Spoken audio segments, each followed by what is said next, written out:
अमृता जी नमस्कार। नमस्कार मोदी जी। आपका बहुत आभारी हूँ। आप मुझे चांस दिए हैं लोगों की सेवा करने के लिए। हम 100% कोशिश करेंगे। आपका चुनाव अभियान कैसा चल रहा है? अभी तो हम निकले हैं तो एक बीजेपी को उनका पिता का देहांत हो गया। हम इधर ही आए हुए हैं तो अभी वापस जाके हम प्रचार में ही निकलेंगे। अमृता जी, आप महाराजा कृष्णराय चंद जी की विरासत को आगे ले जा रही है।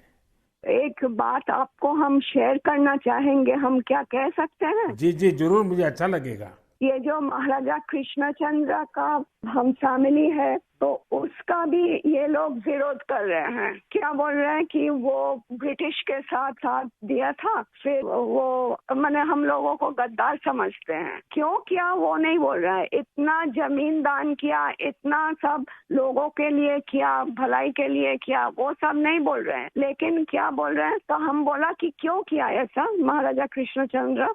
अगर नहीं करते तो हमारा सनातन धर्म तो पूरा खत्म हो जाता है कि नहीं। तो वो बात है क्योंकि तब का वो जो नवाब थे सिराजुद्दौला, तो वो तो बहुत अत्याचारी भ्रष्टाचारी थे। तो उसीलिए उन्होंने तो अकेला नहीं किया, बहुत सारे राजाओं के मिलन हुआ, उसके बाद सभी ने किया। जगत सेठ भी थे और राजाओं थे। तो उसी सभी के मेहनत से ये काम सफल हुआ। तो अगर नहीं होता आज हम हिंदू नहीं रह पाते। हमारा भाषा दूसरा होता, हमारा वेशभूषा एकदम अलग होता और सभी अलग हो जाते। हम तो दूसरों के अधीन रहते ना, यही बात है। अमृता जी, बचपन में हमारे यहाँ हम लोगों को जो पढ़ाया जाता था उसमें कृष्णचंद्र राय की समाज सुधार का काम, बंगाल के विकास का काम, बंगाल के विकास के मॉडल, ये सब सुनने को मिलता था बचपन में। अब देखिए, ये वोट बैंक की राजनीति करने वाले लोग हैं तो बहुत ही अनाप शनाप आरोप लगाएंगे और 300 साल पहले की घटना निकालेंगे, 200 साल पहले की घटना निकालेंगे और बदनाम करने का प्रयास करेंगे। वे एकदम खुद सही बात अपने है। जो वर्तमान पाप है हाँ उसको छिपाने के लिए वो हाँ ऐसी चीजें ढूंढते रहते हैं। लेकिन जब भगवान राम की बात आती है तो वो कहते हैं कि सबूत कहाँ है, इतनी हाँ पुरानी हाँ बात क्यों सही बात, निकालते हो। सही बात। लेकिन जब कृष्णचंद्र राय की बात आती है तो वो तुरंत निकालते हैं। तो इस प्रकार हाँ से उनके दोगलापन होता है और आपको हाँ। इसका बिल्कुल मन में प्रेशर नहीं लेना चाहिए। नहीं आपने नहीं, हम तो लेते भी बंगाल नहीं है। का उज्जवल भविष्य और आपका हाँ स्वयं का जीवन भी लोगों के लिए रहा है। हाँ जी। और आपके सामने बंगाल की विरासत को बचाने की भी चुनौती है। और एकदम आप इसे सही बात। कैसे देख रही हैं आप? हम पॉजिटिवली देख रहे हैं। हमारा लड़ाई जो है लोगों का सेवा के लिए है, करप्शन हटाने के लिए है और वंचित लोगों के उपकार में आने के लिए है। आपने देखा होगा इन दिनों लड़ाई दो खेमों में बट गई है। एकदम। एक हमारा खेमा है जो इस देश से भ्रष्टाचार को मिटाने के लिए कदम उठा रहा है, और दूसरा हमारे सामने वाला खेमा है वो भ्रष्टाचारियों को बचाने के लिए इकट्ठे होना, एक दूसरे को बचाने के लिए लड़ाई लड़ना, आरोप करना। और जिन्होंने पहले खुद ने आरोप किए थे वो भी उनको बचाने में लग गए हैं। यानी उनके लिए देश उनकी प्राथमिकता नहीं है, सत्ता ही उनकी प्राथमिकता है। और इसलिए चुनाव में हमने भ्रष्टाचार मुक्त भारत बनाने के लिए लड़ना ही लड़ना है, क्योंकि हमारे देश के युवाओं का भविष्य उज्जवल बने, इसलिए भ्रष्टाचार से मुक्त देश होना ही चाहिए। आपको देखकर ही हम आए हैं। जी अमृता जी, मैं बहुत आपका आभारी हूँ, क्योंकि हमारी टोली को आपने जब ये बताया तो मुझे जरूर लगा कि मुझे एक बार आपसे बात करनी चाहिए। अमृता जी, बंगाल के अन्य इलाकों की तरह हाँ जी। कृष्णा नगर में भी बीजेपी को बहुत उम्मीद के नजर से देखा जाता है। अब आप वहां लोगों से मिल रही हैं, आपको भी लोगों का उत्साह उमंग फील होता होगा।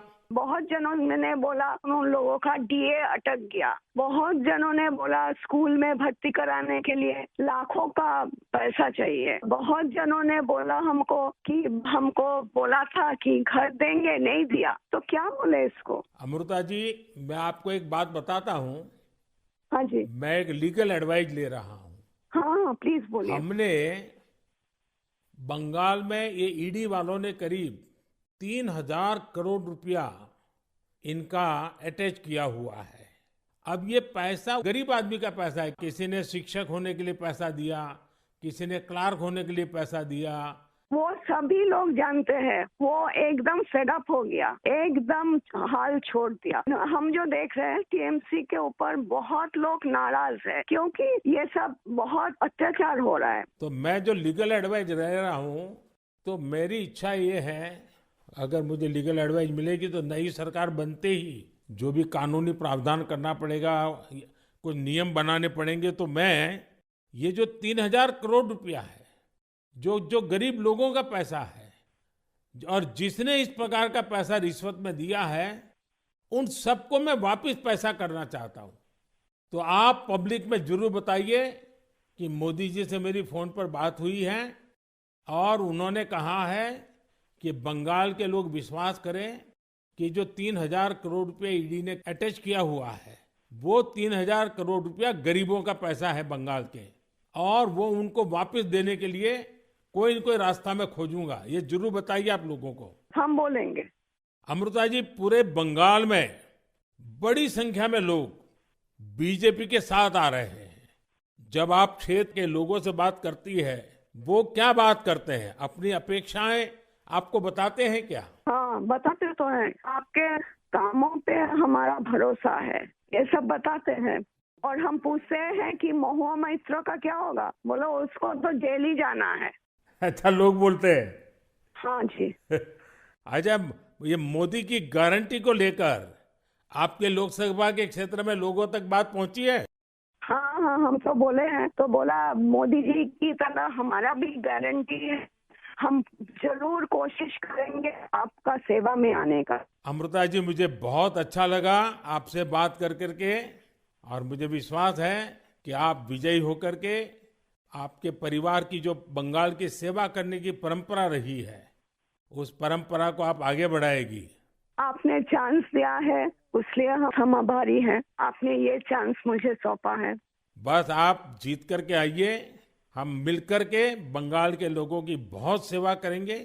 और आप भी जीतने के बाद पहले 100 दिन में कृष्णनगर में क्या करना है, उसका पूरा काम निकाल के रखिए। मैं पूरी तरह आपके साथ खड़ा रहूंगा, और उसमें से जो भी काम भारत सरकार को करने होंगे, वो तुरंत कराने का हम प्रयास करेंगे। आपका आशीर्वाद मुझे चाहिए बस। बस जनता का आशीर्वाद हम सबको चाहिए। जनता का आशीर्वाद ही हमारी सबसे बड़ी ताकत है। लेकिन आप मुझे गाइड करिए, ये हमारा रिक्वेस्ट है। नहीं, बिल्कुल हम संपर्क में रहेंगे, और मेरी आपको बहुत शुभकामनाएं हैं। बहुत बहुत धन्यवाद जी। नमस्कार।